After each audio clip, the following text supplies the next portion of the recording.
बांके बिहारी श्री कृष्ण बड़े सुंदर तरीके से इतने बड़े परिवार में रहते हैं। समरस भाव से भगवान कन्हैया रहते हैं। एक दिन की बात, श्री नारद जी के मन में ये भाव आया कि ठाकुर जी का इतना बड़ा परिवार है, ठाकुर जी कैसे संभाल पाते होंगे? क्यों, हमसे तो एक परिवार नहीं संभाला जाता सही से। हाँ, संभाल पाते हैं क्या आप लोग एक परिवार? जो लोग ठाकुर जी को कॉपी करना चाहते हो, वो ठाकुर जी की इस लीला को भी तो कॉपी करो। अब आपसे एक परिवार भी नहीं सही संभलता, एक देवी जी नहीं संभलते, और आप बात करते हो 16,108 की। नारद जी के मन में यह भाव आया, भगवान इतने बड़े परिवार को कैसे संभालते हैं? तो श्री नारद जी एक दिन देखने चले, और देखने आए तो सबसे पहले रुक्मणी जी के भवन में गए। रुक्मणी जी के भवन में जब गए तो देखा कि ठाकुर जी हमारे बैठे हैं और श्री रुक्मणी जी चरण दबा रही हैं। नारद जी को बड़ा अच्छा लगा, कम से कम बिहारी जी रुक्मणी जी के पास है। लेकिन एक संदेह हुआ, जब देवी रुक्मणी के पास है तो सत्यभामा जी के पास नहीं होंगे।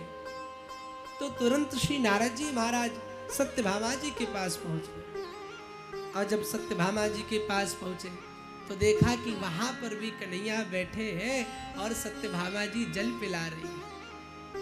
थोड़ा और आगे बढ़े तो कालिंदी के पास गए, बोले वहां पक्का नहीं होंगी, क्या पता अंदर ही अंदर कोई खिड़की लगा रखी हो।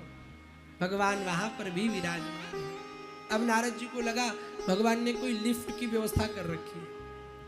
तो नारद जी 16,100 वाले महल में गए, वहां देखा तो वहां भी कन्हैया बैठे हुए।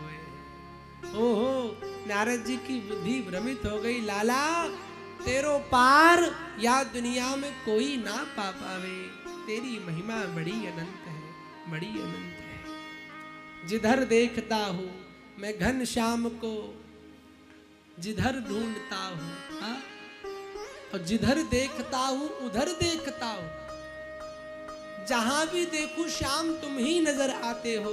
और यह स्थिति सिर्फ नारद जैसे भक्तों को ही प्राप्त होती है कि जिधर भी देखे तो कन्हैया नजर आवे।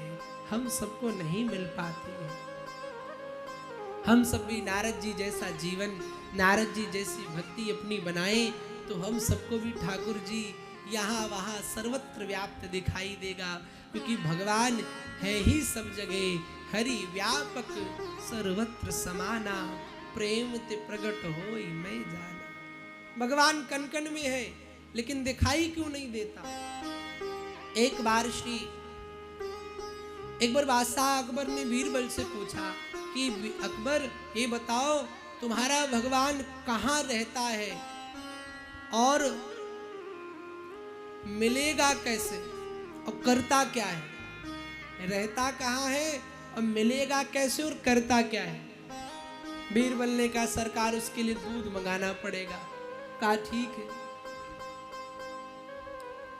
बादशाह ने एक दूध की बाल्टी मंगाई। अकबर ने पूछा बादशाह ये बताओ क्या इस दूध में घी है? बोले बिल्कुल है। तो बोले जैसे इस दूध में घी है ऐसे परमात्मा भी संपूर्ण संसार में व्याप्त है। तो बोले मिलेगा कैसे? बोले जैसे दूध को मथना पड़ता है, मंथन करना पड़ता है, ऐसे भक्त जब हृदय में भक्ति का मंथन करता है, भाव का मंथन करता है, तो भगवान प्रकट हो जाते हैं। तो बोले भगवान करता क्या है? तो कहा देखो सब बातें ऐसे ही पूछ लोगे तो काम नहीं बनेगा। उसके लिए तुम्हें मुझे गुरु बनाना पड़ेगा और तुमको शिष्य बनना पड़ेगा। तो बादशाह ने कहा ठीक है चलो आप गुरु बन गए, हम चेला।